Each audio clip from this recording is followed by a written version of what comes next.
Hey, welcome back to Books and Coffee. In this video, we are going to discuss New Historicism and Cultural Materialism. So we will explore how literature and history are deeply interconnected, how power shapes discourse, and how texts are not isolated works, but part of cultural and political systems. So before understanding New Historicism, we must understand what it reacts against. And that is traditional historicism or old historicism, the traditional view. So traditional historicism believed that history is objective. History is a linear sequence of events, and events follow clear cause and effect relationships. So, for example, think of a school textbooks which present history. Like we can see event A directly following to event B, then event C. So everything looks neat, ordered and true. That is, history is a linear sequence of events and it is objective. So, New Historicism is completely against this traditional view of history. And key examples of old historicism is the Elizabethan world picture or Shakespeare's history plays. These works present history as stable, unified and structured. So when we look into New Historicism, we can see the changes. New Historicism challenges this idea and it argues history is not objective. History is shaped by power, ideology and discourse. So we can see the key idea, that is discourse and power, influenced by Michael Foucault. So discourses are ways of talking about the world, and they shape what can be said, thought and believed. And how power works. Power operates through selection, that means what is included, exclusion, that means what is ignored, and domination, what is emphasized. For example, in news media, some stories are highlighted and others disappear. Why? So what you think is true is often constructed. So power always operates through selection, exclusion and domination. So this is the key idea behind discourse and power. So we have Stephen Greenblatt and New Historicism. So his important works are Renaissance Self-Fashioning and Essay Towards a Poetics of Culture. So there are many important works. So we can see that on the screen now.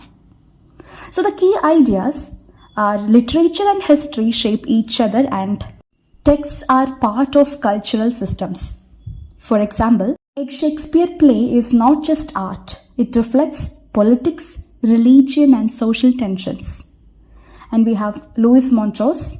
His famous statement is, quote unquote, the historicity of text and the textuality of history, which means texts are shaped by history and history itself is like a text. So it's constructed and interpreted.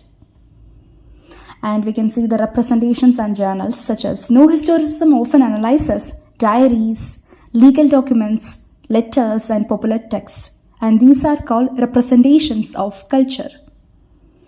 And we have cultural materialism, the British counterpart. While New Historicism developed in America, its British counterpart is cultural materialism. And we can see the key figures such as Jonathan Dollimore, Alan Sinfield and Catherine Belsey. The important work is Political Shakespeare by Jonathan Dollimore and Alan Sinfield. So the cultural materialism is more openly political and strongly influenced by Marxism. It focuses on power, class struggle and ideology. And we have Raymond Williams. So the important work of Raymond Williams are Culture and Society, Essay, Notes Towards the Definition of Culture. Rest of the important works you can see in the screen now.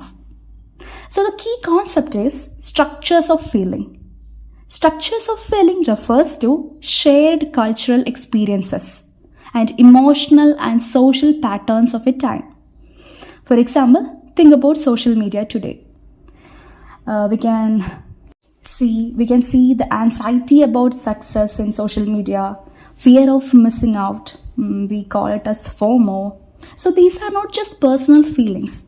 They are structures of feeling. So That is a shared cultural experience. Other than this, we can see Shakespeare in cultural materialism. Shakespeare's important texts are reread and reinterpreted politically. For example, Shakespeare's play King Lear, there is an essay titled Shakespeare and the Exorcist. In this essay, we can see the King Lear is reinterpreted based on the political scenarios of the play. So these readings show power struggles, social inequality, and political tensions. So, New Historicism and Cultural Materialism both reads text based on the political scenario and the cultural setup. For example, New Historicism is just American way of reading. On the other side, Cultural Materialism is more British way of reading. And in New Historicism, it focuses on discourse, and in Cultural Materialism, it focuses on politics. And New Historicism, it is influenced by Foucault, and Cultural Materialism, it was influenced by Marxism. So both approaches argue literature is not isolated, it is shaped by history, power, and culture. They transform how we read text from what does this text mean to what forces shaped this text. So it offers a subjective understanding of the truth or the reality.